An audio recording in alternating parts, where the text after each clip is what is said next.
Oh man, this is gonna be a bit of a doozy.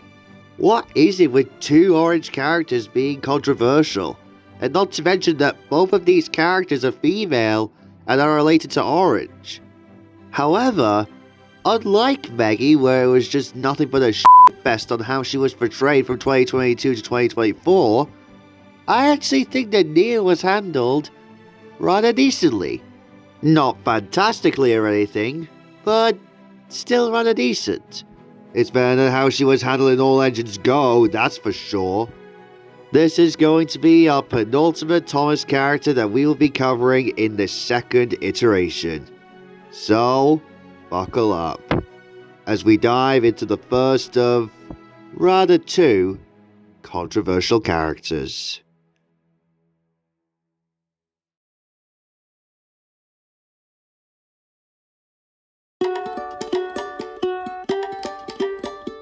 Nia is an adventurous and fun engine who taught Thomas, and even Gordon, about friendship and new things during her new beginnings. Whether she is in her homeland of Africa or traveling around the world, Nia is positive, kind-hearted, and caring. Her eagerness to help can sometimes irritate her friends, but her truthfulness and kind heart always win them over. She is a good problem solver, although she once had trouble reading numbers until Annie and Clarabelle helped her. Nia could also be very sensitive about being abandoned or ignored, and this could quite often make her give someone the cold shoulder if they maintain this type of behavior, especially if someone is acting very rude. This does not stop her from befriending others though, and aside from playful retributions, she will happily forgive any offenders if she feels they are truly sorry. If Nia has any significant flaw, it's that she could sometimes be too eager to please, or optimistic to the point of naivety. She is also self-conscious about being seen as a competent, capable engine, and hates looking silly in front of others. Not really what I thought was gonna be a flaw of hers, but better than no flaws at all. Now in terms of Nia's voice actors, this is an interesting topic, as this is the first time in this marathon where a character only has one VA to talk about.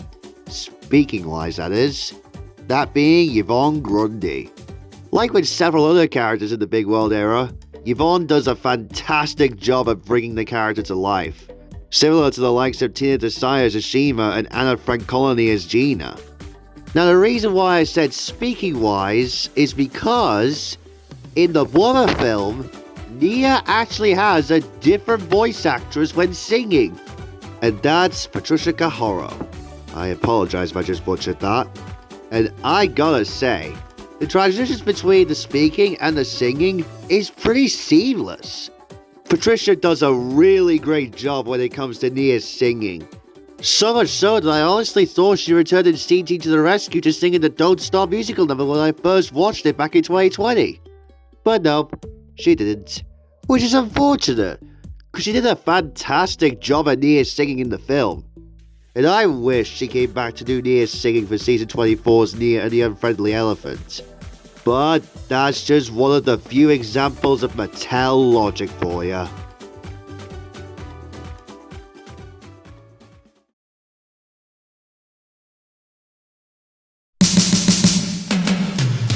Nia's best role in the entire series, I don't think should come as a surprise to literally anyone who's talked about Nia.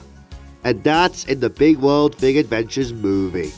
This was Nia's big introduction to the series, and I think it was done super well here. And I think Brenner did a good enough job writing her here for what was his final penned movie.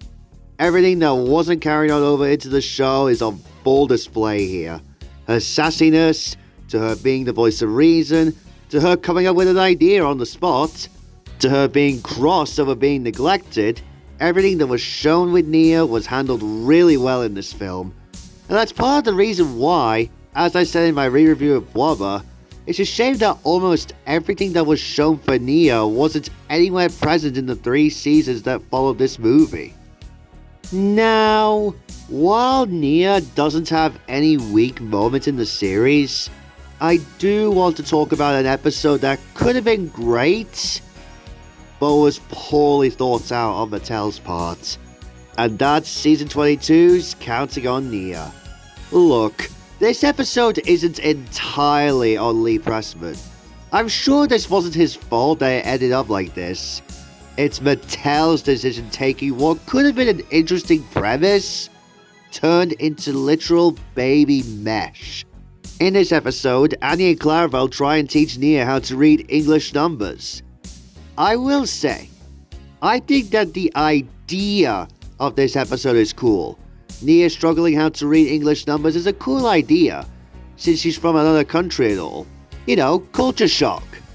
It's just that the way they did it here just turned this whole episode into a wannabe Sesame Street episode. I know, man. Counting on Nia has a cool concept that was executed pretty poorly, and honestly, it's just not that good of an episode. It's better than Apology Impossible by a long shot, but this and Forever and Ever are probably some of the most disappointing episodes of this season. But at least Nia had better lead roles than this one in Season 24, so that's something, I guess. But, I don't know, Counting on Nia could have been so much better.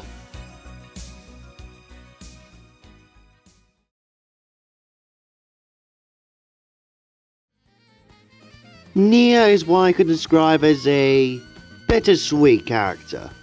Like Maggie, I can kind of understand why certain people aren't too keen on her. But I honestly really like Nia as a character, relatively speaking.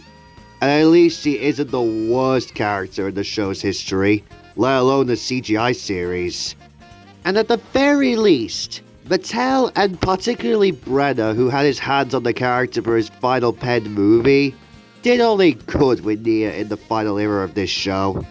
Because let me tell you, when she got added to All Legends Go, they ruined her. But we don't talk about All Legends Go Nia. We're only discussing original Nia. And for that, despite her inconsistency from the movie to the following seasons, I think she's a fun character. And I'm glad Sabrina is still voicing her to this day in my series. Definitely one of, if not the, best character from the final era. Man, what an episode that was. Nia definitely surprised me with how much was shone on her, especially in the Brother film and Season 24. But on this channel, we are definitely not done covering orange characters as of right now, as in a future video, we'll be discussing a certain ginger cat from a particular film series that we all know and love. I bet you guys know who that is though, but if you don't, stay tuned. And also stay tuned for the next episode as well, as in that, we will be covering the final Thomas character that we have to cover in this second iteration, and that's Rebecca. So, if you guys would like to stay tuned for that, make sure to leave a like and subscribe, and turn on post notifications to stay up to date and to not miss out on the newest content. Until next time, bye guys.